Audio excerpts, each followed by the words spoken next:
Hey, which one is this?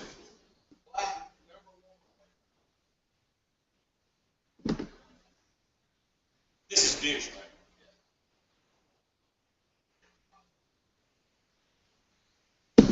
Because I think Hoover comes on next. I don't know if this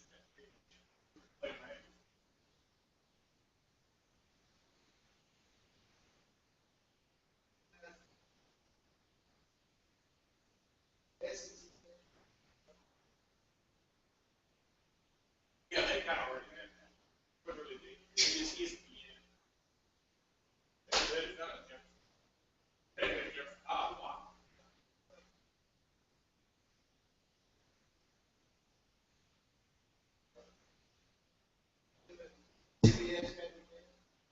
They don't do the person either.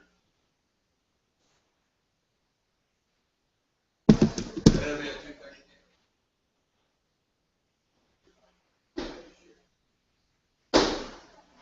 Alabama, Florida game.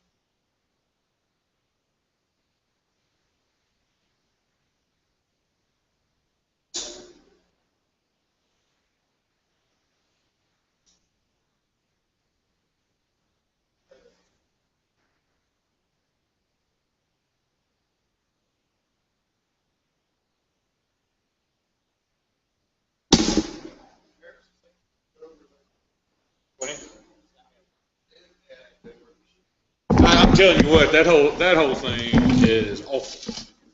I'm glad I don't have cable. I have Charter, but I don't have. I have like their. I just have their internet, which is fine. I'm glad I don't have cable TV. Well, the internet around here and at the house. I mean, here I've got business internet with static IP address, Yeah. and it'll still keep your ass on.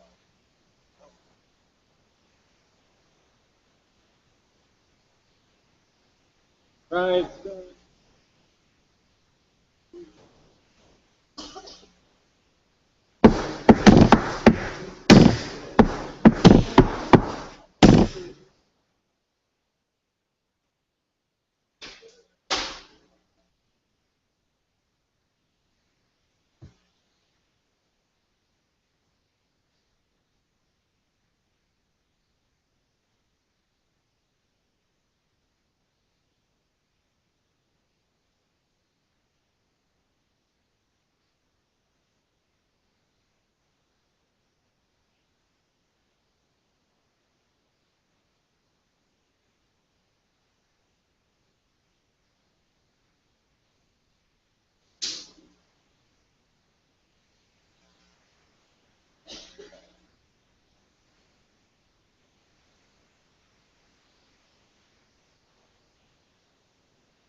think he's got me up.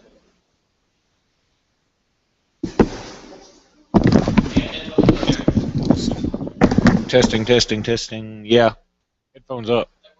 Yeah.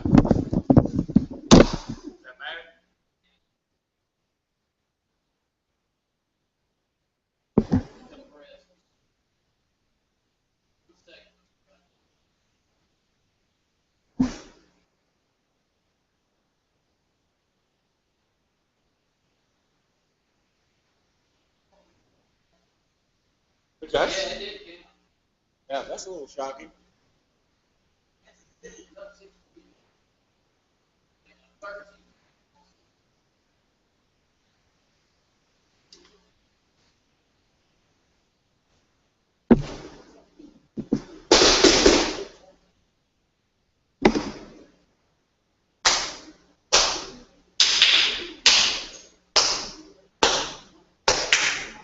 What y'all doing today?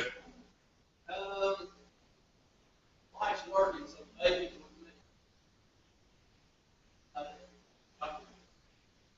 They go down to the pool. We got a bunch of stuff to hammer out. Wedding stuff and part and trip stuff and all that shit. And I don't want to do anything. I want to.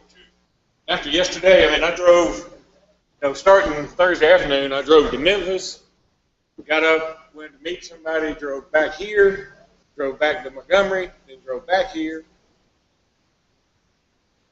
I don't want to do anything.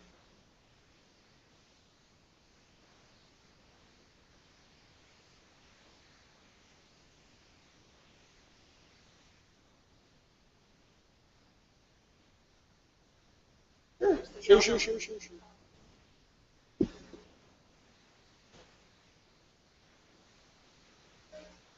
Yeah, everybody's in school, and everybody's liking it so far. But yeah, everybody's excited that first week or two. Second and fifth, and Walker's in pre-K. No, it doesn't take but a second.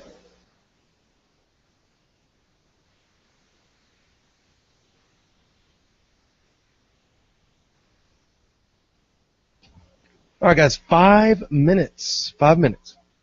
Next mark will be 1 minute.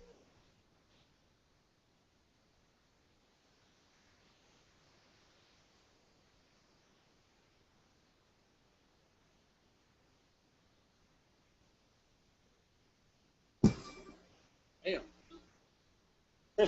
I'll say.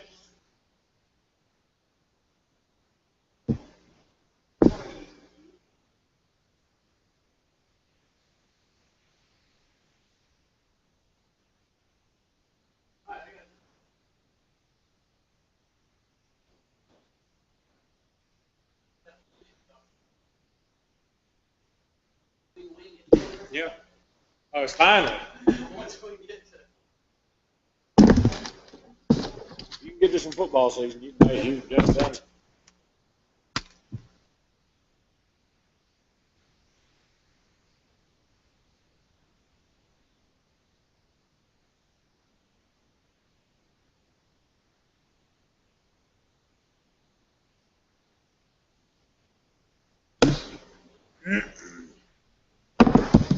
It's be good to have easier things that we wore last night. They were good. Huh? They weren't good last night. I mean, Verizon Wireless. Test. They press on you, man. Mine and Austin's big. What's up, guys? How's it going? Good.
Randy Lee and Luke Robinson, Auburn, Alabama, around the SEC and around the nation. This is the Saturday Sports Countdown. To be a part of the program, call 256-234-6221. Now, let's join Brett, Randy, and Luke for the Saturday Sports Countdown.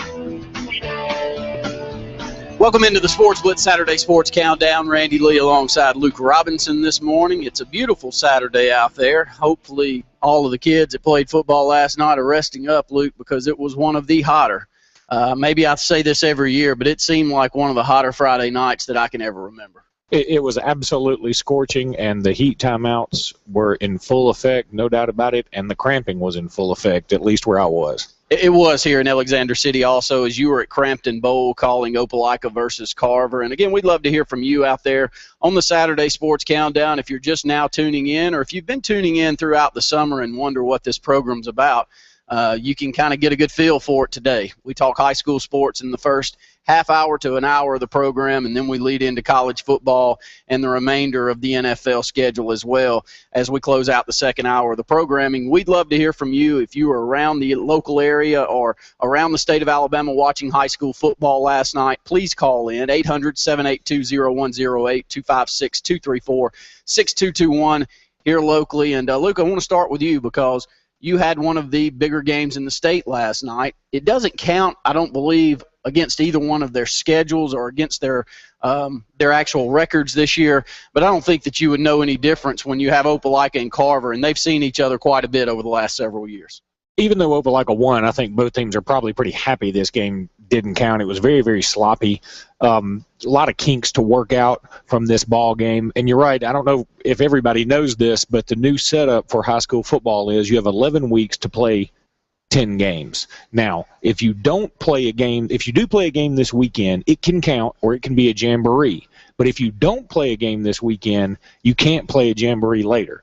So if you, for instance, Benjamin Russell, they've decided to have this game count last night and then take a bye week before the playoffs. That's what some folks have decided to do.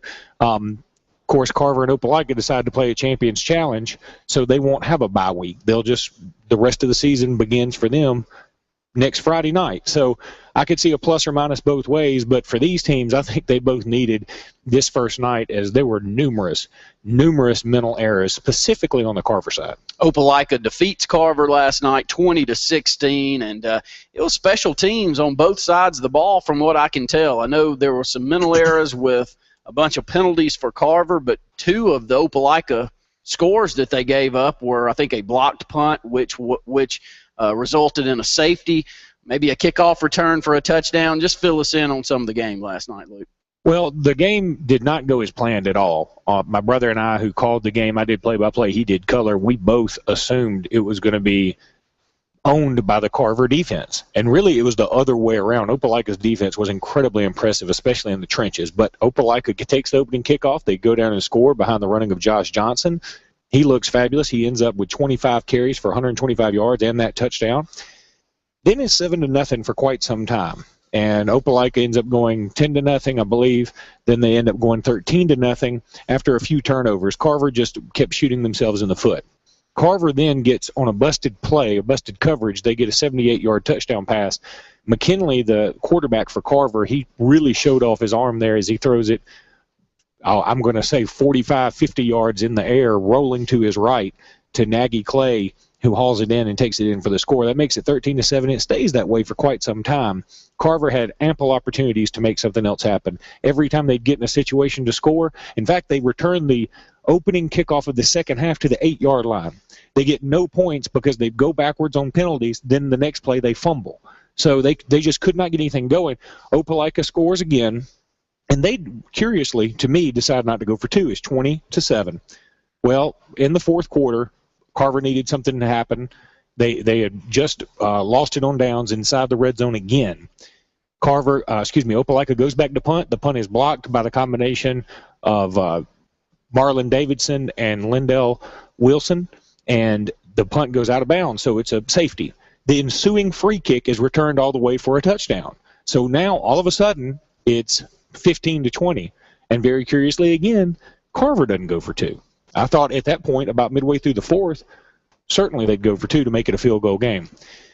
Turns out that Carver gets the ball again with another opportunity to score, but they just can't make it happen. They end up turning it over on downs. Their quarterback ends up getting hurt. McKinley goes out of the ball game for the last series, and I think that's what cost them. Let's talk about Opelika for a bit. And the 3 teams over in the Lee County area that we will highlight the most here on this program are Auburn, Opelika, and Beauregard. And we'll start with Opelika. Your thoughts on some of the players? I know they got a 3-year returning starting quarterback back there, Matthew Christian. He's an outstanding athlete. I saw him over at Champions Challenge Media Days. I guess he's 6'2", 190 pounds or so. He's an outstanding baseball player also. But just talk about some of the leaders for this Opelika team.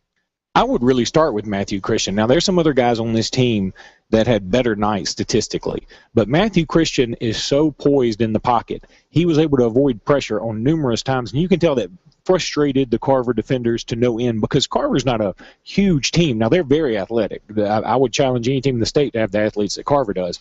The problem is they don't have the beef up front. So if you can go right up the middle, which Opelika did early, often, and all game long, then you're going to have a good chance to defeat them. Marlon Davidson was having a hard time wrangling him in. So was Wilson, who's the highly recruited linebacker. But Matthew Christian has a great awareness about him. Quick feet. Maybe he doesn't throw the prettiest ball I've ever seen, but it doesn't matter because he knows how to win ball games, and I think he's going to help lead Opelika deep into the playoffs. Josh Johnson, the running back, I talked about him earlier, 25 carries, 125 yards, and really after the first quarter he didn't get as many carries. I mean, he could have had more production, but they let another kid come in named Ford that did a pretty good job as well. He was a tough little scrappy guy. Both of those running backs I thought did very well. But really, Opelika's strength, in my opinion, is the line of scrimmage on both sides of the ball. They were able to just create all kind of holes for the running game. They were also able to get back in the backfield. Quandeski Whitlow, he's just one of the many guys that we saw in on plays, and it seemed like whenever Carver went under center in the I formation, which wasn't that often, but whenever they did, we didn't even know if it was going to be a pass or a run because they were back there so fast that we didn't know whether to call it a sack or a tackle for a loss because the defender was on top of his man so quickly. I should mention Terrence Banks in the first quarter. I don't know that I've ever seen this stat line. He ended up a defensive back, ended up with an interception, then he recovered a fumble, and then he recovered another fumble all in the first quarter. I don't know that I've ever seen that happen before. 800-782-0108, 256-234-6221. Here on the Sports Blitz Saturday Sports Countdown, let's close out with Opelika and Carver. I'd like to know your thoughts on junior Lindell Wilson. All of the recruiting rankings show that he may be, if not the top linebacker prospect in the state next year, right there at the top. Your thoughts on Lindell Wilson from Carver High School? If you just looked at this game and production based on this game, you would not rank him the top linebacker in the state for next year. I don't think there's any doubt about it. If you look at him on the field, you can see exactly what all the hype's about. I think once Carver figures out that a way to control the line of scrimmage a little more and give him an opportunity, or if they play a passing team, you will see a much better Lindell Wilson. He wasn't all that impressive last night. No harm, no foul. I'm just calling it like I see it. Marlon Davidson, the same way. I thought he looked great at times. I mean, when he walked onto the field, he's number 7 for Carver. He wasn't even listed in the starting lineups. He's a transfer from Greenville. I believe he's Kenneth Carter's brother because he came from Greenville too, didn't he? He did, goes correct, to Auburn. yes. And he transferred there, and he'll be a 2016 guy too. And he's listed as the number 2 defensive end in the country. And both of those guys, when they walk on the field, it's easy to spot them, number 7, number 3. I mean, it doesn't take a long time to figure out who those guys are. But they were incredibly frustrated last night, and I think the whole Carver team was. In fact, both of them, they didn't call it the number sometimes, but both of them, in my opinion, got a couple of unsportsmanlike or personal foul penalties because you could tell that's who the official was targeting when he threw the flag. I would recruit him all day, every day. There's no doubt about it. Last night just wasn't the best game for either one of them. You know, it's tough when you're taking on an Opelika team that's got an offensive and defensive front as good as they have, and most of those guys, I'll start with Drew Kaiser right there in the middle, the center. About 285 pounds. He's an outstanding player. I think he's a 3-year starter along with Matthew Christian back at quarterback. So Opelika's got a very good team. Carver also. Luke 6A sets up is, I think, the most fun classification to me. 7A's got the top 32 teams. I'll believe it when I see it if somebody can step up and take Hoover down. But 6A is wide open in my opinion. I totally agree. I would definitely put Opelika in the hunt. If Carver can settle down and get rid of these mental errors, I think I would put them in the hunt as well. Here's the thing that may separate Opelika from a lot of 6A, and that's their kicking game. Absolutely phenomenal. They looked incredible on most aspects of their kicking game except kickoff coverage. On the free kick, they gave up a touchdown. On another kickoff, Carver was able to bring it back to the 8. In Opelika's defense, I don't think they'll be playing the kind of athletes that were returning those balls every single weekend. I mean, Carver had some guys that you could tell if the light comes on, they'll be tough to stop. 256-234-6221 is our phone number. Love to hear from you. Brett Pritchard and myself had the call of Benjamin Russell High School as they took down BC Rain from Mobile 38-13 last night. It was a sloppy football game, I think, offensively for the Wildcats. Defensively was very good, and Danny Horn can coach defense about as well as anybody has in this state's history. And last night in the first half, Benjamin Russell gave up -2 yards of total offense in the first half. The only reason BC Rain continued to stay somewhat in the football game was 4 fumbles by Benjamin Russell. 2 of those lost in the first half. Probably negated another 14 points because both of those fumbles were lost, I think, inside BC Rain's 30-yard line as we're going in for another score. But a positive night. Again, I thought the defense was great. 2 interceptions. Tyree Gray took 1 back for a touchdown. Orlando Henderson also took 1 back for a touchdown. It was negated due to Orlando sticking the ball out at the goal line. They pulled that one back 15 yards, and the Wildcats end up going back in and scoring a touchdown. I didn't think, look, I'm not a coach, so I don't have to sit here and say that it was awful. It was not one of those flips into the end zone, Luke, but it was a great game. Orlando Henderson also had a touchdown run last night. Chase Burton led the Wildcats, 19 carries, 101 yards, 2 touchdowns. Bryant Horn's gone. It's a 4-year starter at quarterback. You knew there'd be some growing pains, but this team is very, very good up front, Luke. We average about 280 pounds across the offensive line. We got a left tackle that's 6'5", 305. We got a left guard, I think, that's as good as anybody in the state, 6'2", 275, heavyweight wrestling champion, and Daniel Bland. It's a team that when you've got a coach like Danny Horn, you like to see because it's smash-mouth football, Luke. It is, and you know what? Russell and Opelika will be playing each other. They will. Not too long from now. 2 weeks. And here's my question to you. Does Benjamin Russell have any beef up front on the defensive line? Do you think they can maybe stop that draw? I mean, right up the middle, Opelika was going, and it was parting of the Red Sea every single time. Well, we saw Josh Johnson that you talked about, the running back. He's a transfer from Russell County. So he played at Russell County last year. He made a lot of yards against us after contact. He's a very shifty, big, strong, 210-pound running back. I think we know what we're seeing there. Offensive line's huge, but one of the strengths of this Benjamin Russell team is size. I think we've got it, if not the best, one of the best nose tackles in 6A football. Tay Robinson, he's a junior. He was an all-state performer as a sophomore, weighs about 245, one of the strongest kids we've ever had here at Benjamin Russell. Squats 645 pounds, Luke. Can you imagine even putting that on your back? But a very strong kid. Our 2 defensive ends are big also. We're pretty big in the middle. We've got a good defense, but, you know, the issue is Opelika is equally as big, equally as talented, and very, very well coached. So the last 2 years, Benjamin Russell took down Opelika 2 years ago at home, 14-7. We go on the road week 1 last year, lose 21-7 in a very close matchup. It's a rival game. We've always loved playing one another. I think you'll see the same in week 3, which is 2 weeks from now. Opelika will travel over to Alexander City. It'll be a big crowd out here. I think the differences in that ball game may be the inexperience of Matthew Christian versus the experience of Matthew Christian versus the inexperience of Benjamin Russell's quarterback and the kicking game. Yeah, that's what I would point to. 800-782-0108, 256-234-6221. More of the Sports Blitz Saturday Sports Countdown right after this. Clear.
3, 2, 1.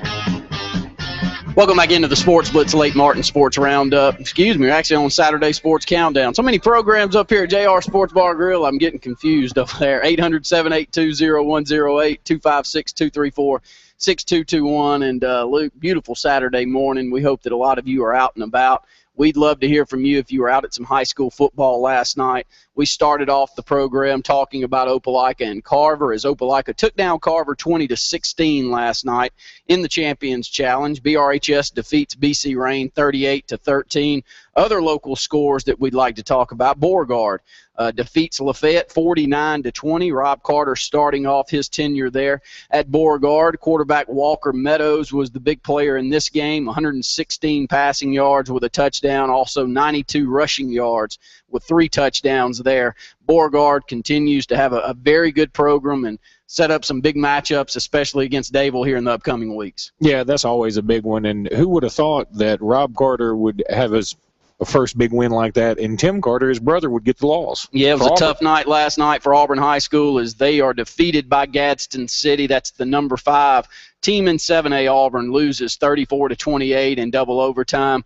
It's the first week opening loss, the first time that Auburn High School has lost the first game of the season since 2007 against Stanhope Elmore. Tyus Flakes, the junior running back, he's an outstanding player for Auburn High School. He had 27 carries for 141 yards and 2 touchdowns last night. Northcutt, the quarterback, he's only a junior this year. Took Auburn High School to a state championship game last year as a sophomore. He had a pretty good night also. He was 9 of 17 throwing the football, 117 yards and 1 touchdown. Gadsden City last year, I think Auburn was able to come back from 2 scores down last year and defeat Gadsden City. Gadsden City gets off to a big start this year. I know as we were seeing the scores come across last night, we were shocked, Luke. But Gadsden City's always a very talented team, and Auburn High School gets close, but they don't quite get over the hump last night. Well, and Auburn may have had a little "we're Auburn and you're not" thing going on there because they've gotten a lot of publicity. They're highly ranked right now, and sometimes they can come back and bite you, especially right at the beginning of the season. 800-782-0108, 256-234-6221. Dayville High School, the number 3 ranked 4A team in the state of Alabama, will take on the number 2 ranked 3A school today in the Champions Challenge. That's a huge matchup.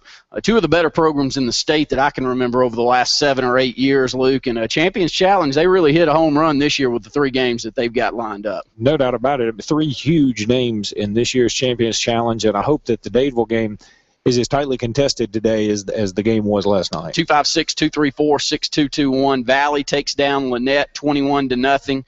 Leeds was a big game last night. Did you have an opportunity to watch any of that football game, Leeds against Madison Academy? I DVR'd it, and I watched a little bit of it this morning when I got up, and I thought it was 2 very talented teams. I mean, both of those teams in their respective classifications are going to be tough to beat. You know, they played one another for a 3A state championship last year, and I must say, after watching, and I didn't call, but I was on the sideline for that championship game, I didn't remember Leeds being as athletic as what I saw on television last night, and they are loaded, especially in the running back position. They're good up front also. Their quarterback, I didn't have an opportunity to see him. I know Jason Caldwell touts him as one of the best arms here in the state. He's an outstanding athlete, but Leeds takes down Madison Academy. Madison Academy has a 25-game win streak snapped last night on ESPNU. 27-24. Kerryon Johnson had a big night. Malik Miller had a good night as well for Madison Academy. But they could not stop Leeds that last drive, Luke. No, they couldn't. And, of course, Leeds kicks the field goal right there at the last second to win that ball game. But I saw a lot of calls last night, not just in that Leeds game where Kerryon Johnson hurdled a man, and he was actually flagged for hurdling. I didn't know there was a flag for hurdling. I mean, I haven't seen it before. Have you? I know that there's a rule. Have I seen it? No. But he did hurdle a guy, hurdle a defender, and take it into the end zone, and it was called back. It was pulled back. And then I saw several times last night where there was a penalty for either a personal foul or defensive pass interference, and it didn't give an automatic first down. They marked the yardage off, but they didn't give an automatic first down. I saw that a few times in the game I was calling. And I mean, I know there are minor differences between high school, pro, and college football and referees and how they call these, but I was interested in that. I didn't realize that. 256-234-6221. Some other big scores of interest in our local area, Luke, and we'll just run down scores each and every Saturday morning. If you have some comments you would like to make about the 6 schools that we highlight each and every Saturday on the 2 stations that we cover the most, 97.5 Kowaliga Country here in Lake Martin, 95.9 Talk FM with the Tiger Group over in the Auburn, Opelika area. But just give us some other quick scores throughout the state. Central Clay County defeats Munford 10-7. Central of Phoenix City under head coach Jamie DuBose, they get a win 30-21 over Stockbridge of Georgia. Fultondale 52, Tarrant 31, Georgiana 40, Prattville Christian 3, Hale County 44, Sulligent 14, Hamilton 14, Moody 10, Lauderdale County 35, Forest of Tennessee 7. LaFour beats Jeff Davis 26-21. Northridge 16. Etowah 14. Smith Station with a big win 38-13 over America's Sumter of Georgia. How about this score?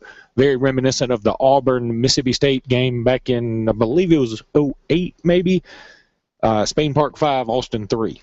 Spain Park's highly ranked this year in 7A also. Aren't they a top 5 team coming into the season? They are, and they should have had a lot better result than that. 256-234-6221, closing out our high school blitz segment of the program. If you'd like to call in, talk about any of the games last night, have any questions, we'd love to talk to you about it. When we come back, we'll move into college football.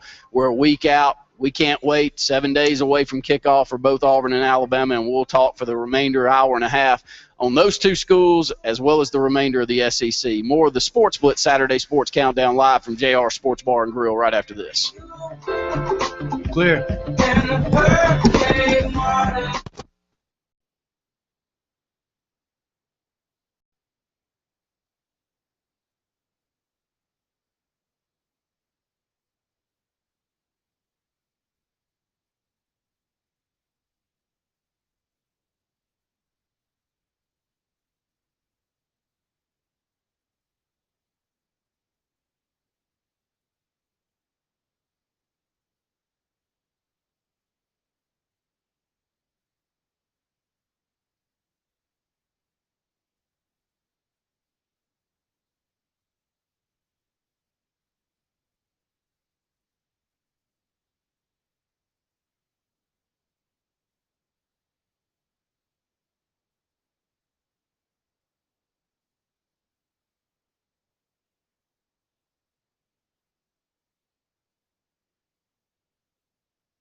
Three, two, one. Welcome back into the Sports Blitz Saturday Sports Countdown. I'm Randy Lee alongside Luke Robinson this morning. We're live on location at JR Sports Bar and Grill, as we are each and every Saturday from 10 to 12. Love for you to come out. If you bring your kids out in uniform all season long, in their game uniform or their practice uniform, they'll eat off the kids' menu for $1.99. Our lunch special today will be a snack wing basket, $6.99 with a tea. And don't forget about JR's happy hour special, Monday through Friday from 4 to 6. Got a big sign up out front. Love for you to come down Alabama Street here in beautiful downtown Alexander City and be a part of JR Sports Bar and Grill. As we're on air here most of the week now, Sports Call, when we're doing it here in the local area, we are right here live on location at JR's. And, Luke, we enjoy our spot. As you turn on Channel 3 here in the local Lake Martin community, you can also pull us up on television. You can either find me at JR Sports Bar and Grill or you can find me at my house. I've got two places. So you and I both. 256-234-6221. Love to hear from you. We talked a little high school sports. We'll move over. We'll talk about college sports. SEC sports is the main talk that we will talk about here. And I'd like your thoughts. SEC Network, first couple of weeks. Luke, what have you thought? It's got some kinks to work out, but that's the thing about the SEC. I think we're okay with the kinks being worked out. We understand that it's a work in progress, and that's kind of the Southern way too, is like, all right, y'all have messed up a little bit, but y'all are our guys, and we're going to get this figured out. We're all in this together. I think that's one thing that SEC fans can pull together with. I know some Auburn fans have been up in arms. They don't have enough representation, but my gosh, they just hired Gene Chizik. You can't get any more War Eagle than that, can you? Well, I got Brett Pritchard holding, and I'm going to refrain from giving my comments there, and I'll go to Brett. Brett, thanks for calling in today. You know, I really wasn't expecting anything else from Louisville, man. Brett, you know, you and I have been on air, and we have touted getting Auburn representation on the SEC Network, I guess, for well over a month now. And like Luke said, I don't know if you consider Gene Chizik Auburn representation. I don't think I would. But he does get the nod. And David Green also, the great quarterback from Georgia back in the early part of the 2000s, he's also a new member of the SEC Network. Well, you know, I know the SEC Network has been monitoring all our sports programming, so they've heard the outcry of Auburn representation. But I don't think that was quite what we were looking for. I think they missed a little bit. But no, it'll be interesting to see how Gene Chizik does. You know, he did win a national championship. He was the head coach when he won a national championship at Auburn. I know Cam Newton, Nick Fairley, a majority. They had a lot more to do with it, I think, than he did. But regardless, Gus Malzahn's offensive coordinator, I don't think Gene Chizik harbored any ill will at Auburn because Auburn gave him a chance when nobody else would probably. And they had a successful couple of years there together. It didn't end quite the way neither team, Auburn wanted it to end, and neither did Gene Chizik want it to end. But I'm going to be interested to see how it ends up. Brad, I'll tell you, the thing about Gene Chizik to me, and I've heard him before, he's been on Sirius for maybe a year and a half, 2 years now, and I haven't really enjoyed it all too terribly much. I don't guess I'm going to sugarcoat this at all. He seems to be a much more articulate Tim Tebow type to me. Tim Tebow just always seems to ride the fence, and he's never going to go way over one side or way over the other. And I think sometimes you got to take a stand when you're on a set like you are with SEC Network. And I'm hoping Gene Chizik will come out sometimes, and he's going to have to say some bad things about Auburn. He's going to have to say some good things about Auburn. He'll have to do the same thing with Alabama. And I'm ready to not discount people just because of their loyalty. I'm okay with that, but I want you to give me a strong opinion. That's the key to me. I completely agree, Luke. I think one of the things that you have to look at as an analyst, once you play, you're going to still be loyal to your program and your team. But you put the pads and the helmet up. Now it's time to wear your analyst hat. And, Kurt Kirkstreet has to say some bad things about Ohio State, probably more than he'd like to. But, that's his job now. Yeah, he was a former quarterback for the Buckeyes. But, that's what makes a good analyst. You can't, PC is not interesting. And if you got a bunch of guys that are PC all the time up there, then it's boring TV, it's boring radio. We all sit back and wait for Greg McElroy to say something controversial about Nick Saban that he doesn't agree with. We're all going to sit back and wait for, somebody else that's affiliated with another team, maybe Tim Tebow, to come out of the shell and say, hey, look, Florida just isn't getting it done, and Will Muschamp, I don't think's the right fit at Florida. So I think that's what people yearn for. We all know what the truth is, and I think the analysts know what the truth is, but it doesn't make for good TV when they won't come out and say what they really mean. Before we let you off the air this morning, Brett, anything else hot on your mind that you'd like for us to talk about in the next hour? Well, first of all, and I didn't catch the very first segment, so I want to send out a shout-out, and I think you probably already have, Randy. Last night, Marte Wyckoff sent me a text right after his game at Bullitt County, and, what a great feeling it is in Bullitt County this morning to wake up and know that you just snapped a 25-game losing streak to a team that beat you 52-0 last year. They went 18-12 over Barber County. I couldn't be more proud. I know you couldn't either, Randy, of Marte. We got to see Taylor Stone last night bring BC Rain up here to Benjamin Russell. Those are two former Benjamin Russell players that are now head coaches at programs that they're trying to instill a winning tradition at. And, I can't say enough about it. Those are the great stories that don't get enough publicity around the state. Well, Brett, we appreciate your phone call. I'm really glad you brought that up. I hadn't brought that up in the first part of the program, and I'll talk a little bit more about it. But thanks so much for the phone call. Look forward to talking to you next week. Thanks, guys. And he's exactly right. One of our very best football players from Benjamin Russell High School, also played over at Horseshoe Bend and New Site for a while, was Marte Wyckoff. And he is now the head football coach at Bullitt County. They had a 25-game losing streak that was snapped, as Brett mentioned last night, and snapped against a very athletic team that put up 50-plus points on you, and you hold them to 12. That's great. That's outstanding, and that's some great coaching, obviously, and he's one of the better people I've ever been around in athletics, and I'm very, very proud for him, and I can't say enough about him. And he also brought up Kirk Herbstreit, and Herbstreit's made no secret that one of the reasons he moved from Columbus was that he got tired of Ohio State fans basically killing him for everything he said, anything remotely anti-Ohio State, and he's like, I'm an analyst now, I got to do my thing. If I'm not mistaken, Gene Chizik still lives in Auburn.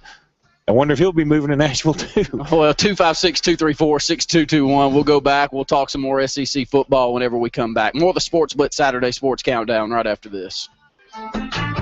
Clear.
call Dark Insurance at 256-2.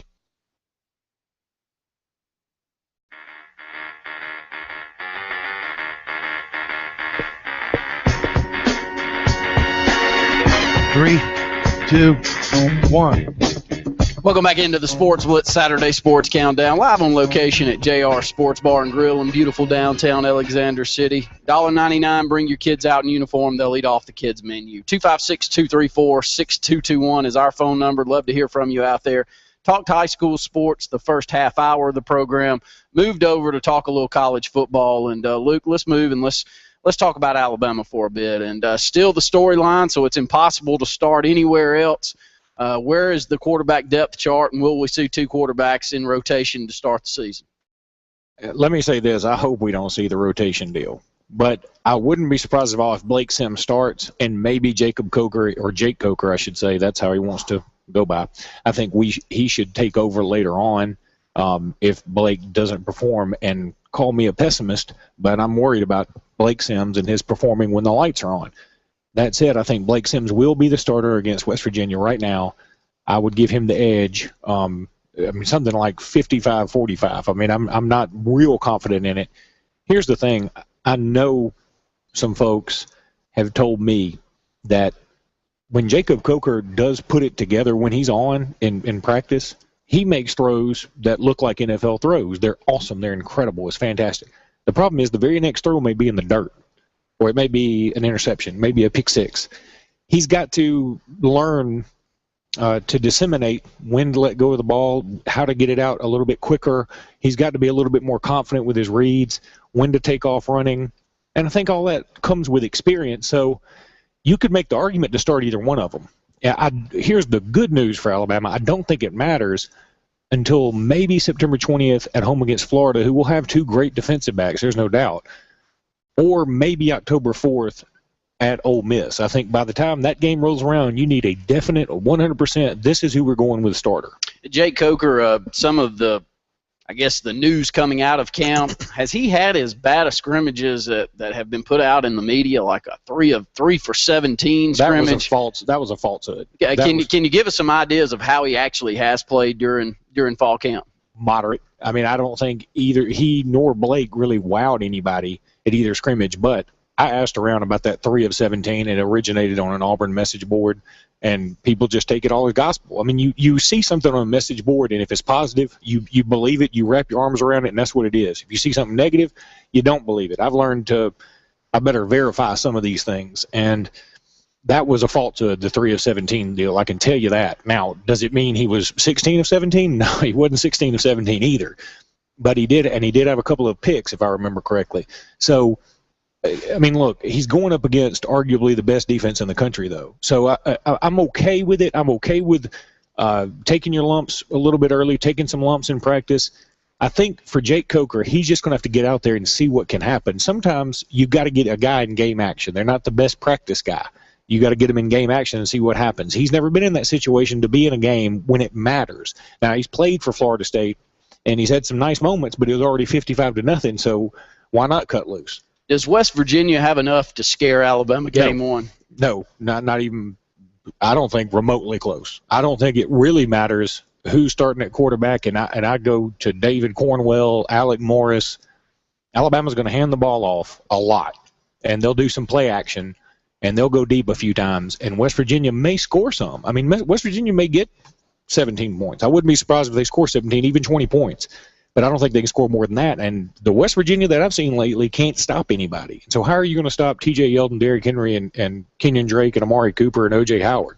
256-234-6221 is our phone number. Again, if you've got questions, love to hear from you out there. Talking some Alabama football during this segment. And, Luke, it's been one of the better runs, if not the best run in school history. So the expectations, especially coming in as the number 2 ranked team in the country, are very high, as they always are. I thought it was a pretty good point that one of the ESPN analysts said this week. You want to tell the difference between the Big Ten and the SEC.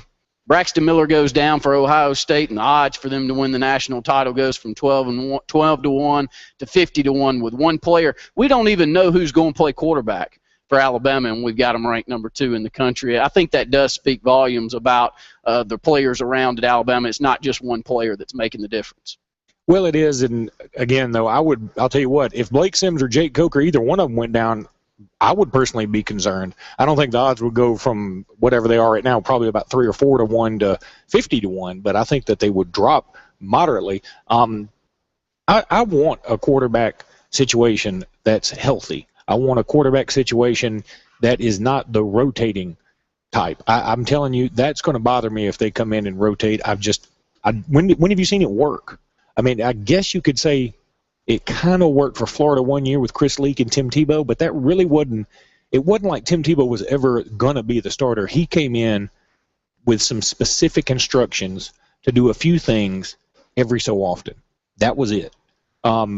Chris Leak, that was Chris Leak's team. Now, the next year, Tim Tebow took over, and it was Tim Tebow's team. But I think that when Chris Leak was in there, everybody knew he was the starting quarterback, and Tim Tebow was just in there to give him another wrinkle. I don't know that it's going to work very well if Jake Coker were to start and Blake Sims comes in to give another wrinkle. Not as a senior. JD, you're on the Sports Blitz Saturday Sports Countdown.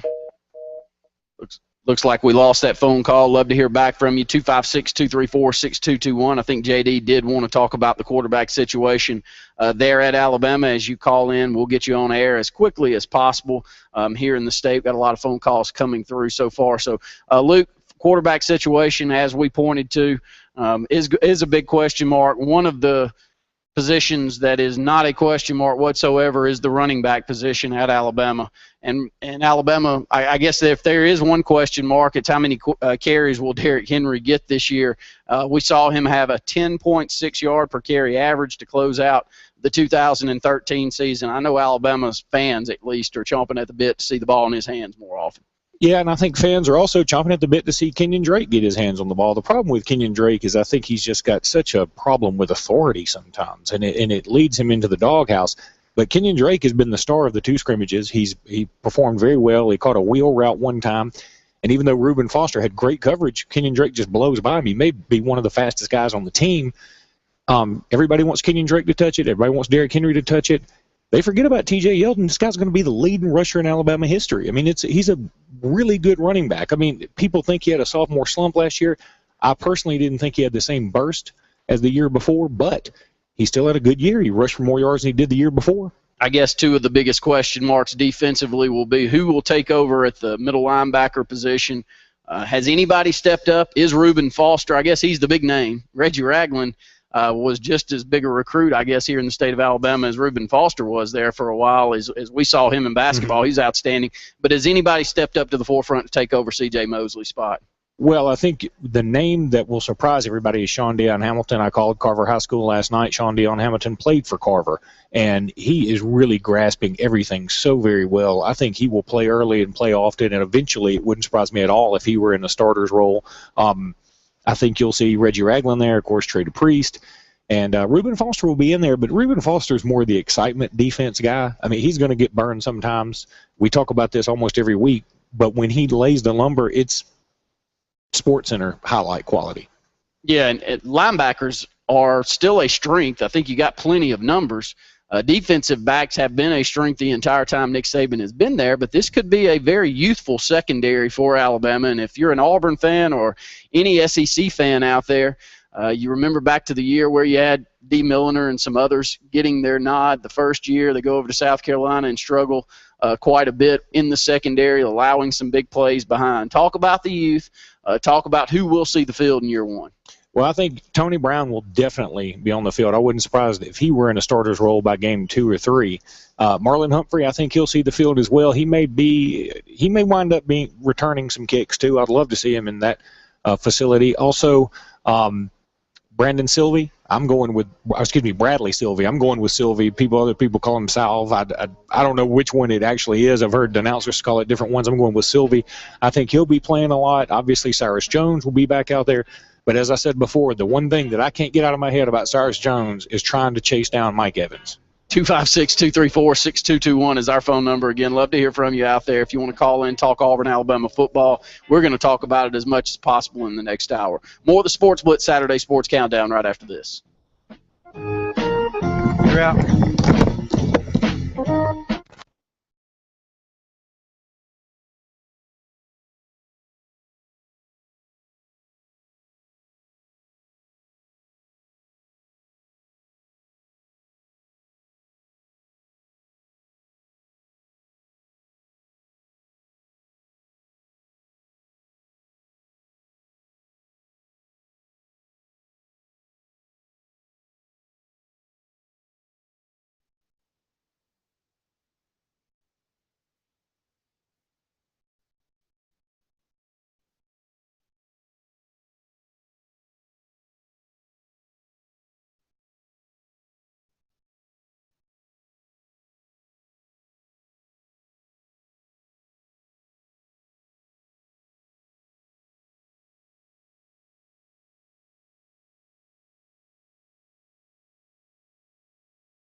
All right, guys. We've got 7 minutes until our next break and to the top of the hour.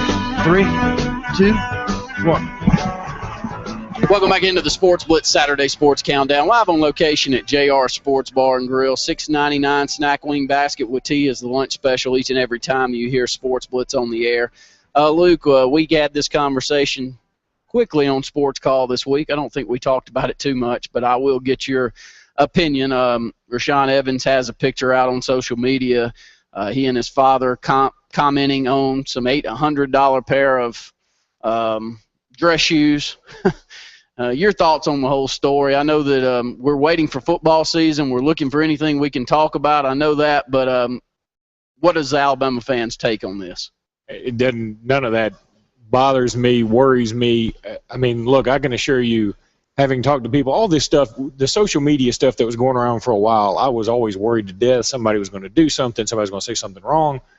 Number one, I feel quite certain that Alabama's compliance team works triple overtime. I can tell you right now they have to. They have to check on everything because now it's such a big business. Football is such a big business. You can't afford to have something screw it up like somebody buying somebody some $800 shoes. So are there – and first of all, where do you get $800 shoes in the state of Alabama? I don't know. I'm going to tell you, I've got – every shoe I've got doesn't total up to $800. Now, I don't have the best shoes in the world. I've got a bunch of Crocs. But it doesn't total up to $800, I can tell you that. But, no, I don't think it's a big deal. I don't think it's – I mean, you see these things all the time, and I had an Auburn fan called the show Tuesday and bring it up and was all worried about it. And I said, you know, to me it's sort of like when Nick Marshall was busted and he was driving a purple Dodge Charger. I mean, I thought that is the most ironic thing I think I've ever heard. I'm going to go back. I got to say, and I don't know if you heard Andy Graham's comments, but I'm laughing because I'm thinking back to what Andy said about this, and he's exactly right. He said he gave up on situations like this last year when all the DJ Fluker story came out. And there were receipts, and there was correspondence, and there was so much information there that if the NCAA did nothing there and it was just thrown under the table, and I'm not saying it's all that bad. His point is that I'm not going to talk about this stuff anymore because compliance department is not going to do anything about it. I mean, it's about as easy as you could get last year with the Fluker story. Yeah, the Fluker thing, I mean, I don't even know. To tell you the truth, I don't even know if that's over, to tell you the truth. Oh, I mean, I don't know. I haven't heard anything about it in a long time. I mean, it probably is over. I mean, all this stuff's going to go away. The business is too big now. You can forget all that. But, I mean, as an Alabama fan, I quit worrying about it after Cam Newton. I mean, I think Auburn fans quit after last year. Alabama fans quit after Newton. I mean, when your dad's basically saying, hey, I did this. Yeah, but here's the difference. There's a huge difference. No, Luke, there's receipts, there's correspondence, there's everything. Old NCAA didn't need all that stuff. That's when I realized we're in a new world, okay? Yeah. And the NCAA is kind of, number one, they're powerless, totally powerless. They're not going to do anything to anybody. I mean, who has been put on probation recently? Anybody for anything? Nobody, really. Did you see the story on Hawaii potentially dropping their football program? Yeah. And how many more? They're not going to drop it. I think that's a threat. Yeah, the athletic director was just throwing that out there, and he rescinded his comments shortly thereafter. But, Luke, how many programs do you think are going to struggle to stay afloat once all of the Power 5 conferences and everything revolves around that? Once that's all set into place, how many programs do you think we're going to lose? We may lose some, but you know what? I pull for a team in the SEC, so I'm okay with it. I mean, I pull for Alabama, you pull for Auburn. I mean, do I really care if Hawaii loses their football team? And maybe, I know, greater good and all this other peaceful junk, that's fine. I mean, you can believe in that and harmony, but this is a business, and this is a big business, and it's not changing. It is, if it's going forward, it's not going to go backwards. Now, Hawaii may have to drop down into whatever new made-up division there is later on down the road, and I can assure you there will be one. But I'm okay with it. I mean, quite frankly, I didn't want Alabama playing Hawaii anymore anyway. Not only because they beat Alabama once, but just because, I mean, what's the point? I mean, that's not fun. I don't enjoy playing the Florida Internationals. I don't. I mean, I know you need them. I know it's easy money for the home school. I don't enjoy it when Auburn plays Samford. So I know Samford loves it because they get a big check. You love Nick Saban's stance then. Yes. You would just like for all the Power 5 just to play one another and move it around. All for that all the time. Now, what it means is you probably will have very few, maybe no undefeated teams ever again. I mean, because there are going to be at least 15 games. It'll be very, very difficult. I mean, it's like the NFL. There's only been one undefeated team, and there's a reason for it because there's a lot of parity. If everybody played only power conference teams, you probably wouldn't have any undefeated teams, and I'm okay with that. I mean, going undefeated with Baylor's schedule doesn't impress me. I mean, okay, they do have to play Oklahoma. That's good. Now, they also get to play Buffalo. They get to play Rehoboth.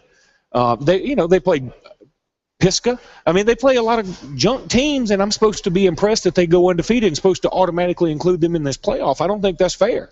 256-234-6221 as we close out. We've been talking a lot here in the first hour, the first 30 minutes on high school football, and have talked the last two segments really about Alabama football. Luke, have you bought into any of the Florida hype? I look over at Alabama's schedule. If I believe what you're telling me, that West Virginia just has no chance whatsoever, the first opponent that Alabama plays that really has any opportunity is that Florida game on September the 20th. Are you buying into Florida, though, in year 3 at Muschamp? Not until I see Jeff Driscoll complete a pass to his own teammate. I mean, I will then, and I think Florida's got a good defense. They had a scare with Vernon Hargraves, who got hurt during a brawl, but he's just fine. And Florida's got some talent. But, I mean, I'm not a big believer in Will Muschamp. I know he only lost one game a few years ago, but I'm telling you, I'm not buying into it. So we may not know anything about Alabama till week 5. When they go on the road at Ole Miss, I think we will know something after that ball game. And I'll tell you something that'll surprise you. If I had to pick that game right this minute, right today, I would pick Ole Miss. I 100% believe that. Now, I still think Alabama may win the SEC. I still think they may go on ahead and maybe even be included in the playoff after that. But if I had to pick that game today, I would pick Ole Miss. Got to quickly say this as we're heading into our top of the hour break. 800-782-0108, 256-234-6221. Andrew Bone just sent a tweet out, and good luck to these kids. The on-field temperature at Hoover right now is 138 degrees. Yes, football in Alabama has returned.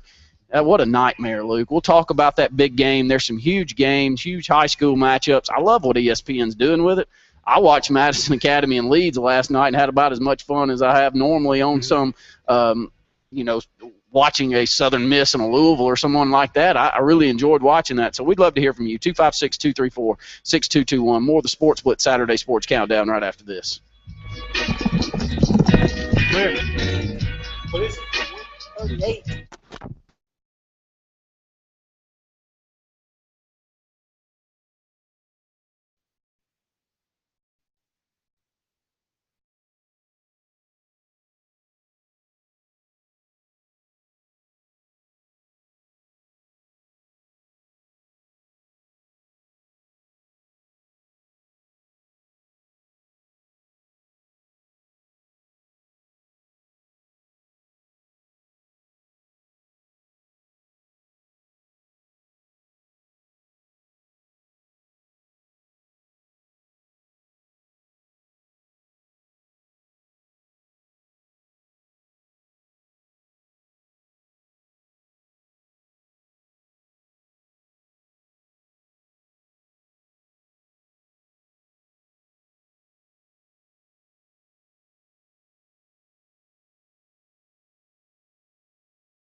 3, 2, 1.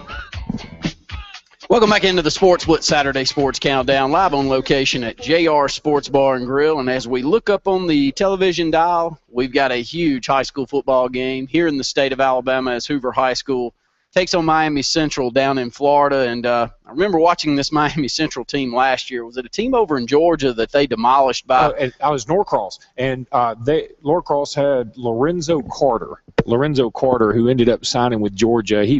At the time, I think Carter was the number 3 player in the country. He ended up dropping a little bit. Alabama and Auburn were both after him. He ends up signing with Georgia, and they absolutely beat the brakes off of them. This is going to be a good game, and if you're interested in recruiting at all, tune into this game because you've got Christian Bell committed to Alabama, Darrell Williams for the moment committed to Auburn at least. There's some rumblings out there that he may switch to Alabama as well eventually. Bradrick Shaw, who is probably a top 20 running back in the country, maybe top 25. I don't think he'll be going to Alabama or Auburn, but he may go SEC. And Hoover also has a junior linebacker that's a big deal. So if you can get – it's going to be very difficult to get into the secondary to get past those linebackers for Miami Central. This is the number 7th ranked team in the country in Hoover against the number 8th ranked team in the country in Miami Central. And Hoover High School, I was going to mention that, Luke. This is one of the more talented teams that we've seen in that school. They're riding a 30-game winning streak here in the state. One game that they lost, that 31 games ago, was one of the best that we've seen over at Jordan-Hare. Hoover had so many opportunities to win that game, but Prattville High School comes away with a state championship that night. That was in Bryant-Denny, though, wasn't it?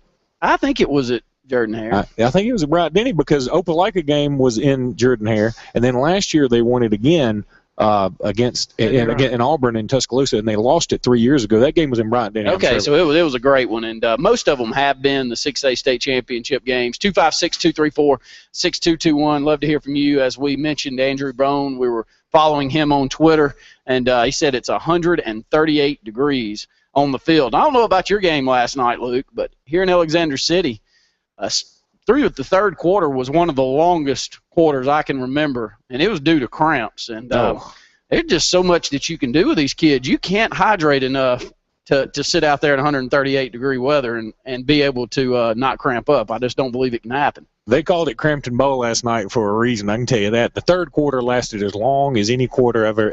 We could have fit a normal-sized game into the third quarter last night. Every single play somebody went down with cramps. By the way, don't you just love it when people correct you on air like that? Oh, yeah. That's great.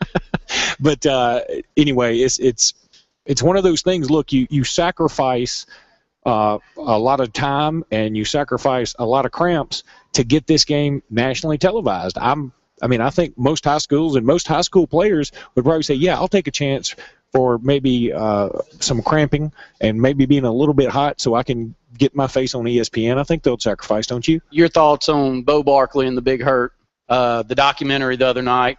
I thought, I'll tell you what my grandfather said. One of the things that took him back were the comments that Nick Saban made. I think that Nick Saban may have endeared himself to a few Auburn fans, at least he did to my grandfather, for some of the comments he made, but it was very well put together, I thought. Had some footage that I've never seen, and SEC Network, I love these type of programs, by the way. Oh, man, I think this is going to be something that you see a lot from the SEC Network, and it's going to be fantastic. I love these as well. It's sort of a 30 for 30 light, and yeah, I think it's awesome. I haven't been able to see this all the way through, but I have always thought about that. I mean, has there ever been a school that has 3 first-ballot Hall of Famers all in school, all at the same time? As my brother pointed out, I didn't point this out, they didn't win a championship with any of them, but it was incredible to have them all on campus at the same time. And it's like what I always talk about, Randy, with this Alabama run that they're on now. There's no chance Alabama fans are appreciating what's going on, and they won't appreciate it until it goes away. I think Auburn fans were the same way. They had no idea. The players they had, those 3 guys, they had no idea. Now, Bo, I think some people had an inclination. I mean, he was pretty doggone special. But they didn't know about how good Barkley was and how big a deal he was to Auburn and how big a deal he continued to be to Auburn. Same thing with Frank Thomas. And you don't appreciate it when you're there. There are probably people who were in school at that same time going, I should have gone to some more baseball games. I should have gone to some more basketball games. Are there any setup for Alabama in the upcoming months like that about their university? And we've seen so many different documentaries. I can't call out all of them. I've watched a majority of them and enjoyed a majority of the Bear Bryant ones. But have you heard of any that are coming out for Alabama? And if you haven't, what would you like to see if you were to throw one out that would be a good storyline? Lord, I hope there aren't any coming out about Alabama. My heart can only stand so many because I have a feeling they would involve a strip club or somebody named Debbie, and I can't, or a secretary getting slapped. I can't see any of that right now. It's going to have to be something different. Now, there are some stories I think you could throw out there. Tyrone Prothro, I mean, just off the top of my head. How about Robert Ory? I mean, Austin and I were talking about him last night. It's so funny. I mean, nobody thinks that Robert Ory was the equal to Charles Barkley in terms of talent as a player. But Robert Ory somehow, some way, won 7 rings. It's incredible. What about Wimp Sanderson and the Plaid Nation and the basketball program during that time? That was a good stretch. But you do have to end with the secretary slapping, and I'm not sure I want to see that. So, again, I love Wimp Sanderson. But I'm saying that's how that story ends. You can't just not tell that part of the story. That's how that story ends. So I don't know that I want to see that just yet. And I like Wimp Sanderson a lot. So I don't want him to be put in that light anymore. I want that want that to drift from people's consciousness, kind of. I mean, I know that it'll always be brought up. I just brought it up, but I'm saying because that's how that story ends. I kind of want to wait a little bit longer, and I also I think it'd be a better story once Alabama basketball gets turned around again. 256-234-6221 is our phone number. We can go ahead and throw our prediction out there for this week, and it'll be for the following week. So you got all week to throw your prediction in there. And we'll start with Auburn against Arkansas, and that's where I'm going to kick this segment over to. And, Luke, you're an Alabama fan, of course. But as you look at this Arkansas team, do you think that in year 2, under Brett Bielema, that they could give Auburn a run here at home to open up the 2014 season? Get your prediction in. You can do it on our social media. You can call in with the prediction also, and I'll pass it along to Justin. We'll give away one of our new Auburn, Alabama Sports Blitz T-shirts for whoever gets that one correct. I don't think they can. I mean, I think Auburn's going to beat them and beat them relatively handily. As my brother did put it, look, 21 points is a lot of points to give a team in the SEC. Okay, I know Auburn beat some teams by 21 points last year, but and I could easily see it happening, but it is a lot of points to give another SEC team. Arkansas has a pretty stout running game. They've got some great running backs. They've got to be improved. They can't be worse. I mean, you can only go 0-8. I mean, you can't do any worse than 0-8 in your conference. So they have to be a little bit better. I think Arkansas will put some points on the board, but I don't think that this game will really be in doubt after the opening kickoff. You know, one thing that I guess as you closed out the season and the strong stretch that Auburn had, I was easy to forget how close a lot of the opening games were last year for Auburn. I was talking on an Arkansas radio show this past week, and, of course, the Arkansas show was giving some questions that would be the same as you and I. You know, you can tell they're trying to find chinks in the armor. They're trying to find a problem with Auburn's running game between the tackles, or potentially coming off the edge with D. Ford gone from Auburn. So many different injuries that Auburn has seen on the defensive line. But I looked down through the scores from last year, and I mean, really, Luke, these are some close football games. Auburn wins 31-24 against Washington State, and they play about, Game 7, Game 8 against Arkansas. Win that one 35-17. I think total yards of offense may have favored Arkansas in the football game, and Arkansas, of any opponent that Auburn had, they stood up to the run pretty well also. So there is I've seen Arkansas teams come over here and be heavy underdogs and go back to Arkansas. They were our nemesis all during the Tuberville years. I think Fred Talley's still running. I was going to say, you see it on one Auburn message board. They always say Fred Talley just ran by my window because Fred Talley ran all over Auburn one day. He certainly did. I just don't think this team is as talented as those. Alex Collins, were you a little disappointed with him? He had over 1,000 yards rushing in his freshman year. Or are you disappointed in what you saw with him? You don't think he's a top-notch talent in the SEC? I think he is. I mean, I've loved the guy ever since he was being recruited. I couldn't believe he ended up signing with Arkansas. It makes a little bit of sense because you're going to get a lot of carries, and you do play in the SEC, so you'll be battle-tested. But I think he's great. I think he's going to take over the number 1 role this year.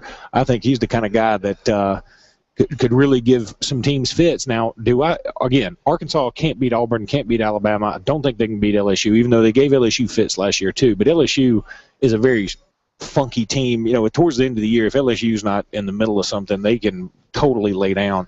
but I think on any given Saturday, LSU could beat Arkansas by 20 points. 256-234-6221. We're going to continue to talk about Auburn. We'll run down bits of their schedule. It looks like both games. Luke, did you know Kansas State was going to be ranked as high as 20 in the AP poll to start the season? I think. Where did I get behind on Snyder that? gets a lot of respect. And I think that, again, part of that's going to be schedule. I don't know that they're the 20th best team in the country, but playing Auburn at night on a Thursday night is going to give them a chance, and that's a tough place to go. I still think Auburn wins it. We'll be back with the Sports Blitz Saturday Sports Countdown live from JR's right after this.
Three, two, one.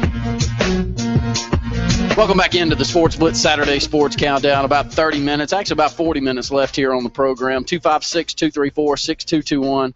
Love for you to be part of the program today. Happy hour specials now at JR Sports Bar and Grill from 4 to 6, Monday through Friday. Come on out, be part of the programs. We're up here most of the time doing sports call as we're shooting that and enjoying talking a lot of Auburn football.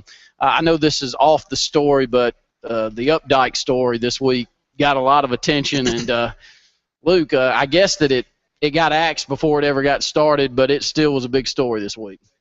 Yeah, I mean, look, let's go ahead and clear this up, too. I mean, Alabama fans may joke about it a little bit or toy around with it. We don't like him either, okay? I mean, I can tell you right now, we don't like him either. He's obviously got some issues. As I've said on numerous occasions, to have a plan to kill the trees is one thing. To carry it out, to drive somewhere and buy the, WD-40, P90X, whatever it was that he bought, to go pay the money for it, and then drive to Auburn, you'd think somewhere around Camp Hill, you'd say, you know what, this really, I've got a better way to spend my afternoon. And then to pull it off, and then to announce it. You have to understand this. Some people are insane. He must be insane. There's no other way to put it. So we don't really like him either, okay? Let's get that out of the way. But I heard Andy say something yesterday, and at first I totally disagreed with him. Now, I kind of get where he's going, but he said this was like destroying a church. And I was like, look, that's a little bit much, but I understand the reaction's the same. It's the same visceral reaction. It's almost like if losing a pet versus losing a child. I mean, it's a no-brainer choice if you had to lose one, but when your pet gets killed, you're just about as upset as you are as if you lose a child, and that's exactly what Auburn fans feel like. I try not to joke about it all too terribly much because I understand. I mean, that's what college football is all about, is traditions, and it was so stupid, and I wish he hadn't done it because let me tell you something. We're stuck with it. We can't – I mean, I can be as anti-Updike as I want to for the rest of my life, but there's going to be a cloud of Updike over my head just because I'm an Alabama fan from now on. I mean, right? You know who's going to continue it? Okay. What did Alabama fans do to Clay Travis? I'm telling you. He's a Tennessee fan, so he knows – here's the thing. We're our own worst enemy. I mean, I say we, and I include me as an Alabama fan because I'm kind of – I mean, it's sort of like, when you got a crappy family. I mean, you're in it. I mean, I'm sorry. You're whatever you are, you're in it.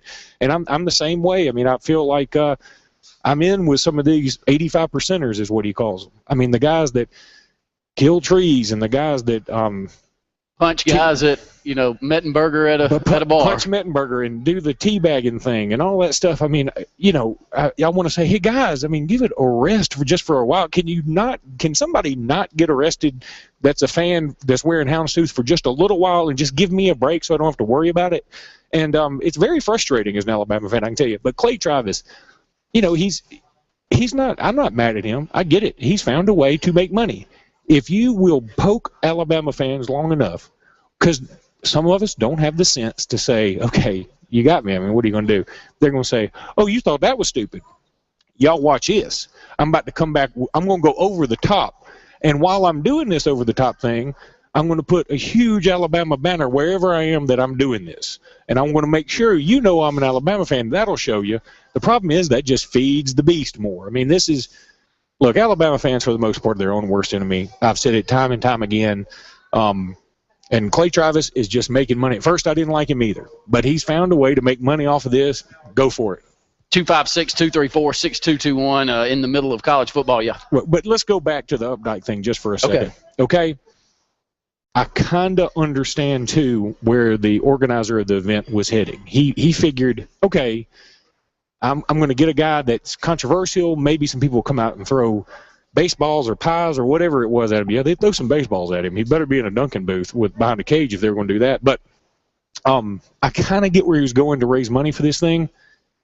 But there's not enough time passed. I don't know if there will be enough time passed for somebody like that. I mean, Updike, look, he doesn't deserve to die. He doesn't deserve to be in prison anymore. But, I mean, he's going to have to reap what he sows in terms of his own popularity. I mean, there are places in this state he cannot go, in my opinion. He cannot – if he goes back to Auburn and somebody gets into it with him and he gets beat up pretty good, I'm probably going to look at Harvey Updike and say, what did you think was going to happen? Quick update on Hoover and Miami Central. Hoover blocked a punt, had an opportunity for a score, did not. They squandered that opportunity and then missed a very short chip shot field goal. But Hoover back with the football. Actually, that's Hoover on defense. So we'll continue to update that game. That's a big game. Number 7 team in the country against the number 8 team in the country in high school. Well, what did you think about the situation? Was it a dumb idea? Even though, let me say this, in the end, Harvey Updike's not going to do it anymore. He's called off. it did raise awareness for the cause that he was beginning for. So in the end, it kind of works out. I'm more on the line of thinking that just don't put him out in public. I don't care if it raises money. Don't give him the satisfaction of knowing people know who he is. And it was a lot like the Roll Tide War Eagle documentary. I think that too much of it was placed around. We appreciated the guy. The director was on our program, and we thank him. But the more I think back about it, we had some complaints here in this state, especially from Alabama fans, saying, why in the world are we showing him with this great tradition we have? We're giving him 10 minutes of fame out of this hour documentary that's going to be played, and it's still played to this day. And we've got to see this guy that we hate as much as we do. I agree. It's almost like, and I'm not trying to necessarily equate the two, but he's like a redneck Kim Kardashian. We'd all dislike those Kardashians, but they keep making a bunch of money because everybody keeps watching what's going on. Updike is still, somehow, some way, he's still out there doing stuff, and we can't take our eyes off of it sometimes. I know Auburn fans say, well, I can take my eyes off of it. I was going to boycott. I was going to do this. But it creates a stink. We're talking about it. Other shows have been talking about it. You can't help but talk about it. As you look down the Auburn schedule over there, Luke, and is LSU the first one that you see as a major test? We kind of determined as we look down the Alabama football schedule, I don't believe Florida is as big a concern as others do. I think out on the road on October the 4th at Ole Miss is the first big game for Alabama. If you look at Auburn's schedule, is that LSU game the first one you think they really struggle in? Probably. Kansas State may be tough too, but I think Auburn will win it. I don't think Kansas State has the horses, but Kansas State's going to be difficult. When they get LSU at home this year. So, I mean, that could be a very good thing for Auburn. Here's the thing. LSU may be starting a true freshman quarterback, true freshman running back, and have a leading receiver who's also a true freshman. So LSU's going to have some growing pains. That true freshman running back has been talked about for the last 4 to 6 years, I know, since he was in the middle school, Leonard Fournette. You and I heard Alabama was hot and heavy on him as well. I think they finished second to LSU to receive his commit, but he is pointed to as the top running back commit in the last 5 or 6 years in high school football. We just didn't get him shoes? Is that what happened? I guess y'all left $800 on the table. 800-782-0108-256-234-6221. More of the Sports Blitz Saturday Sports Countdown right after this.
2, 1. Welcome back into the Sports Blitz Saturday Sports Countdown. We're live on location at JR's Sports Bar and Grill. Always great lunch specials here at JR's. $6.99 snack wing basket with a tea. Love for you to come out and be part of the program as we're up here a majority of the week, Luke. And seen a question that I'll pass along to you that I saw on social media and see what your thoughts are. Which freshman, starting with Alabama, do you think makes the biggest impact year one? Wow, you want to talk about opening up another can of worms. I'm going to go Rashaan Evans. I think he is going to be the pass rushing specialist Alabama is desperately needed. Now, he is going to probably need to beef up a little bit to help stop the run, but I think he would definitely be on the list. Tony Brown would be up there as well, along with Josh Frazier, the nose tackle. Josh Frazier got an opportunity because some of the other guys that are more seasoned veterans just weren't getting it done in practice. And I think Saban wanted to send a message to them more so than show Josh Frazier off. He said, Frazier, you get in there. And what does he do? He goes in there and destroys a couple of the first-teamers. And I think Saban said, okay, this may have worked out well for everybody. Let's go back to the phone lines. Charles in Ellick City, you're on Sports Blitz. Yes, how y'all doing today? Good. Hey, How Charles. about you, Charles? Y'all talking about Harvey Updike being in Duncan booth. Well, they better have some steel on the front of it because his head might be the target. Yeah, I totally agree with you. I don't blame him. Yeah, 'cause, he's not a likable guy, I don't think. No, I don't think he's a likable guy by both fan bases. He's definitely not one by Auburn, but I think just as many Alabama fans like Luke despise him also because they have to hear about it all the time. And I'll get my prediction in for the game. All right, what you think, Charles? 31-21. 31-21 Auburn, and how many rushing yards for Corey Grant? About 127. 127. All right, buddy. We appreciate your phone call this morning. Look forward to hearing from you every Saturday. All right, thank you. We're going on ahead and taking your predictions on Auburn and Arkansas as you pass those along. The tiebreaker will be Corey Grant rushing yards. That is a big storyline going into the season. Which running back gets the majority of the carries for Auburn? Cameron Artis-Payne, Corey Grant. And if you ask about a freshman that may make a big impact, Luke, you've seen him more than the rest of us have. That's Rock Thomas from Oxford, and he's wowed his teammates and the fan base here in the early going of the fall camp. And, again, I think he's going to get a chance to go in and do some good things. I know Auburn fans love Corey Grant. Corey Grant's a pretty good player. There's no doubt. But I feel like Rock Thomas is the better running back. I mean, I've seen them both. I know Corey Grant has some years on him. I just think Rock Thomas is a better running back. Go ahead and get your prediction in. Auburn, Arkansas. We've had one phone call so far. You can do it either here. You can do it on social media. And we'll give away an Auburn or Alabama Sports Blitz T-shirt. We've got a number of different games that we have throughout the week. If you'll find us on social media, that would be a great thing. Other players, freshmen for Auburn that could potentially see the field and could potentially make an impact. You're not a freshman, but all Auburn fans look forward to Duke Williams. I've seen him in spring game, seen the difference as Hoover, by the way, scores a touchdown on their second series of the football game and take a 6-0 lead over Miami Central of Florida. But I think that Duke Williams, Luke, as we'll go back to the phone lines, will definitely be a player that we didn't see last year that could be an immediate impact for this Auburn Tiger team. Scott Hardy, you're on Sports Blitz. What's going on, guys? How you guys doing? Good. It's good to hear from you, Scott. Yeah, man, I'm enjoying the banner going back and forth. That $800 line was pretty good. But I wanted to get Luke's take on something. I know I asked you guys about this before it's called, but it's kind of been a hot take. Luke, I want to get your thoughts on where you think Kevin Sumlin ranks in the coaches of the SEC in the tier-wise, I guess. Can I reserve judgment until after this year? Because I feel like it's been the Johnny Manziel show for 2 years, and I don't know that we have a true representation of what he can do as a coach. In fact, I think it's a positive thing that Manziel has gone for Texas A&M for Kevin Sumlin. Here's your opportunity to prove yourself. And he just named a starter earlier on in the week, and he's got that situation nailed down now. But somebody's going to have to improve that defense somehow, some way. Now, I think they've got a guy named Garrett Miles coming in, do they not? That's going to be one of the top players in the country, and he will certainly help with them defensively. They've got some good athletes back there, but that's going to be the key is if he can get that defense turned around at all, he'll have a good chance to make some noise next Thursday night. I mean, it's hard to believe less than a week away he will get a chance to beat South Carolina in Columbia. I don't think it'll happen. I could see Texas A&M only winning about 5 games this year, and considering their non-conference schedule, That's pretty pathetic. And I can see that. That's really been the argument that I've been having with people, is that you have to let it see what happens after Manziel. But I look at his track record of what he's done with quarterbacks, and I think that he may have a downfall maybe this year just to rebuild it back up. I think that's a program that's on the rise, especially with the amount of money that they're putting into the program. But real quickly, Randy, I know you guys probably touched on the Benjamin Russell game, but I just wanted to give my thoughts on that. I thought the guys played a heck of a game defensively to be putting in a new system with 2 new quarterbacks playing. I thought they did extremely well, and I look forward to the game next week. And you and Brandon, Brett did a great job as always. Thanks, Scott. We appreciate the phone call. You'll know a lot more about Benjamin Russell in the upcoming weeks. They take on Central of Clay County on the road next week. You better get there early. It will be a packed house, as Danny Horn won 6 state championships at Clay County. Different school now, but a lot of the same nemesis that we saw back then as Clay County and Lineville has merged. They've got an outstanding team, and we're looking forward to taking a good Benjamin Russell team over there. And then week 3, Opelika comes to Alexander City, and there won't be a bigger game in the state, I wouldn't think, in that game. So looking forward to the next couple of weeks in high school football. When we come back, we'll continue to take your phone calls. 256-234-6221. More of the Sports Blitz Saturday Sports Countdown right after this.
Welcome back into the Sports Blitz Saturday Sports Countdown. Randy Lee alongside Luke Robinson this morning. 800-782-0108, 256-234-6221. Couldn't do this program and many of our others without JR Sports Bar and Grill, so love for you to come out and have a great lunch.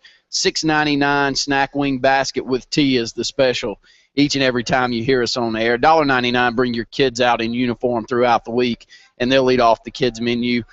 Bruce Pearl's getting it done quick. I think today he can finally, all of the restrictions go off of him, and he gets Daniel Purifoy, a top 50 recruit in the country, to commit, a 4-star recruit here in the state, to commit to Auburn yesterday. I can't imagine what he's going to do. I mean, he's been on the news, he's been on all the media outlets, and put a pretty good team together for this upcoming season. Luke, you're an Alabama fan, but you are a big supporter and have been very positive about Auburn's decision to bring Bruce Pearl in as the head basketball coach. Yeah, I think it can really work out for Auburn. I mean, this may be the kind of thing they need. Bruce Pearl's embracing whatever little bit of history Auburn's got basketball-wise and at least trying to spin it into something positive. He's a marketing extraordinaire. So I think that it could be a very positive thing. Daniel Purifoy, a very good player. He had some issues with his old high school. I think he's going to Hargrave. Is he not going to Hargrave? I don't know. I know that he was at Bibb County, wasn't he? He was. Kicked off the team in the summer. Yeah, and I think that I know he was in a dunk contest last night, I believe, and that's where he announced he would be going to Auburn. But you know what? No matter how he got there, it's a good pickup for the Tigers. 800-782-0108, 256-234-6221. I know that we're staying with basketball and football, but I can't get over the numbers that are being thrown at Kevin Durant for Under Armour and Nike. You seen this? $265 to $285 million over the next 10 years for him to sign with Under Armour, and Nike has the opportunity to go out and at least match that offer. Luke, unbelievable. If I'm Nike, I say good luck with that. Because I like Tyler. I like Kevin Durant. I think that Kevin Durant's a great player. But when I watch him play, I'm not quite as energized as I am when I watch somebody like LeBron James. He's not as fluid, in my opinion. I think he's fantastic. Do not get me wrong. He's the reigning MVP. I think he's awesome. But not all MVPs are created equal. I mean, who would you rather have, LeBron James or KD? Who would you rather have? Yeah, I'd rather have LeBron James, but offensively, he may be the best scorer in the league. Yeah, he may be the best scorer in the league. Okay, no question. I have no problem admitting that. But for $285 million, I'm going to let my competition have him and see if it turns out. You've seen the weight loss of these NBA players in the offseason. Your thoughts? Yeah. Why are they doing this? Are they making themselves more durable for the long term? It's drastic. We haven't seen any. Michael Jordan was a very thin player coming out of college, was a very thin player the first few years. He got beat up by that Detroit Pistons bad boys team, decided he needed to bulk up, and once he bulked up, he got over the edge and pulled those 6 championships off. I don't think since then I've seen players decide that they want to lose as much weight as we have seen Carmelo Anthony and LeBron James here in the offseason do, Luke. Well, that may be. You may have figured out what's going on here. Jordan had to bulk up because at the time the rules made it so that you could play rougher. Good point. Now the rules are so in favor of the offense, you need to be as thin and as quick as you can possibly be because the defense can't hand check you. They can't hand check you at all. They can't do what they could do if I believe this. If that Detroit Pistons team were together now and were just put into today's NBA, they'd be a 500 ball club at best, even though they had talent galore, because everybody'd foul out. Good point. 256-234-6221. Call in your prediction, and we're going ahead and starting the prediction for next Saturday's Auburn versus Arkansas tiebreaker. Will be Corey Grant rushing yards. Should be a great afternoon. It's a mid-afternoon kick. Alabama is a great game. I mean, look, you never know what West Virginia is going to have. That is, I'll say the same thing that you do. And Shadow calls into our program all the time on Sports Call, and he's gotten me agreeing with him. When you're playing a top 5 ranked schedule like Auburn's playing this year, and it's as tough as it is in the SEC, until the committee decides that a 2-loss team that plays a very tough schedule is not going to trump. I mean, once they make that decision that a 2-loss team will trump a team from the Pac-10 or the Pac-12 that plays nobody, other than, if there's a 70th ranked schedule, Luke, and I'd like to get your thoughts on this, and they're taking on a top 5 ranked schedule, and they're equal out there on the field as far as losses. Once that strength of schedules trumps, like it does in basketball, Alabama has lost out of a few basketball tournaments because strength of schedule wasn't good during Mark Godfrey's first few years, and then he changed that around, and Alabama got into the tournament due to that, even with a few more losses. So first off, I'd like to hear your thoughts. I believe, first of all, with basketball, I mean, it can. I remember Georgia got in at like 16-13 one year over an Alabama team that had over 21 wins. Because Georgia played a lot of folks. But my thought process is, well, you still got to win some of them. You can play the toughest schedule in the world, you still got to win some. Secondly, if you had said 2 years ago that Auburn would be playing Kansas State and Alabama would be playing West Virginia, you would have thought West Virginia was the tougher game, with hands down, without question. But things change. So everybody's up in arms about, oh, my gosh, Auburn's schedule's so tough. And, I mean, look, at Kansas State's tough, but I bet you when Auburn initially scheduled that game, they were thinking they're going to get out of that contest. They were probably thinking they're going to get out of it because they put a 4-year or 5-year window in between the games, and that happens a lot of times. And at the time Alabama and West Virginia agreed to play, West Virginia had just beaten Clemson 70-something to 20. I can't remember exactly what the score was, so they blew their doors off.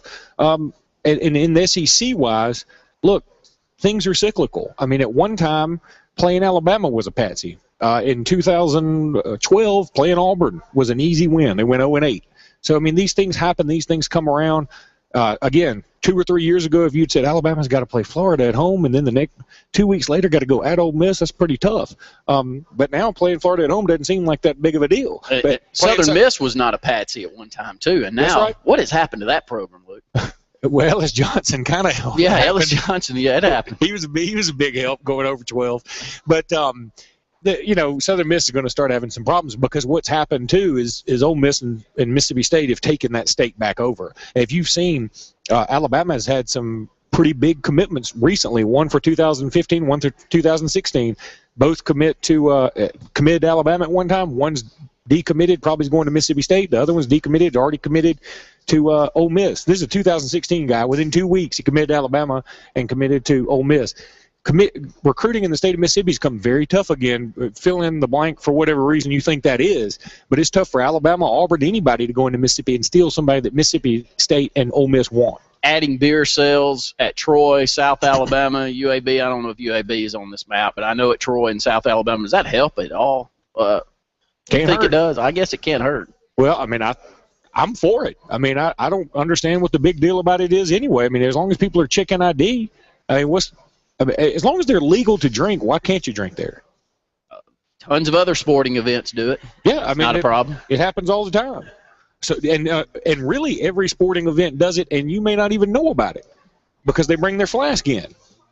I mean, am I right, though? I mean, it's not like you don't have to deal with drunk people in Bryant-Denny or Jordan-Hare. There are plenty of them. It's just they didn't buy their liquor in those respective stadiums, so Alabama and Auburn didn't get the money. 256-234-6221 up against our final break here on the Sports Blitz Saturday Sports Countdown. We come back, we'll close out the program. You can get your prediction in. Auburn and Arkansas. Corey Grant rushing yards will be the tiebreaker. More of the Sports Blitz Saturday Sports Countdown right after this. Better not let me get home.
Welcome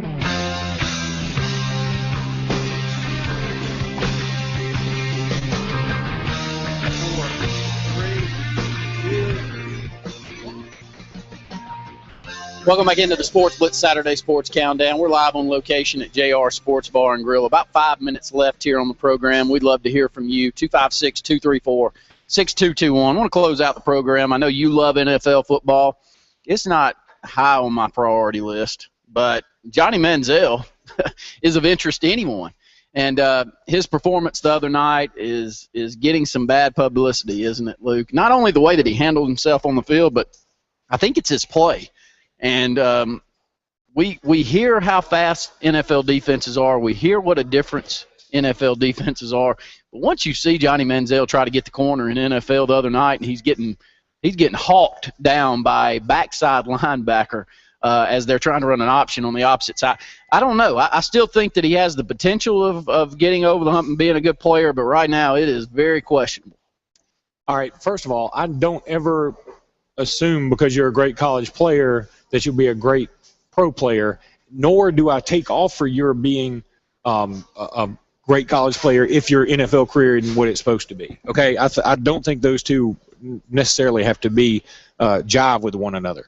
Okay, but I want to pull for Manziel. I wanted to. I mean, I was hoping, okay, this is going to turn him around. You know, he's going to get to Cleveland, and it's a blue-collar place, and he's going to go in there maybe with a little pizzazz, but the town will also mellow him out a little bit, and it just hadn't happened. You know what? Maybe he's just a jerk. I mean, because it sure seems that way. And everybody can say, I'm hating, and all these other little catchphrases, and that's fantastic. But he's still doing jerk-like things, so that's being a jerk. I mean, he's obviously hadn't been training as much as somebody like Blake Bortles. Blake Bortles in Jacksonville with a much less of a supporting cast looks awesome. Now, he's not going to be the starter, but I bet he ends up being a starter by year's end. Meanwhile, I mean, Hoyer's going to be the starter in Cleveland because he looks better. I mean, I think the teammates respect him more. All signs point to the two highest rated players coming out of Auburn and Alabama last year that they had them rated correctly. C.J. Mosley has wowed in the early going with the Ravens. And D. Ford has done the exact same with Kansas City since he's shown up there. Nothing but positive things to say. I think you may have multi-year all-pro players when you talk about those two. And C.J. Mosley, I don't think we're surprised. I thought he may have been a little bit undersized going into the NFL to play a middle linebacker position. Doesn't seem that way. And the same thing with D. Ford. I thought he may be a touch undersized at defensive end, but both just outstanding players. They really have been so far, and I'm very excited about that. I mean, one reason I love the NFL, the number one reason is probably fantasy football. I got into that. The second reason is because I get to see so many Alabama players out there now. I mean, they've had so many players drafted recently, and not all of them are going to work out. A.J. McCarron's probably not going to work out. At least it doesn't look that way. I went to the Cincinnati Bengals game last week. Talk a little bit more about that. How's A.J. doing? Not well. He's been injured. And I think that he's also kind of a guy who hadn't exactly seemed to do all the things you need to do. It seems like he's been focused on everything but being the quarterback for the Cincinnati Bengals. I think he'll probably end up making the roster because they drafted him at a position where they're probably like, we might as well hold on to him. But things don't look I wouldn't buy any A.J. McCarron stock in the NFL right now. 7 days away, 1 week away from college football. Auburn and Alabama will kick off next Saturday, and we'll talk a lot more about it. We hope that you tune in. Tons of programming left in the upcoming week. So for Luke Robinson, I'm Randy Lee, Daniel Vest. We appreciate he and Justin Clayton back there producing our program. Thanks for tuning in to the Sports Blitz Saturday Sports Countdown.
Yeah.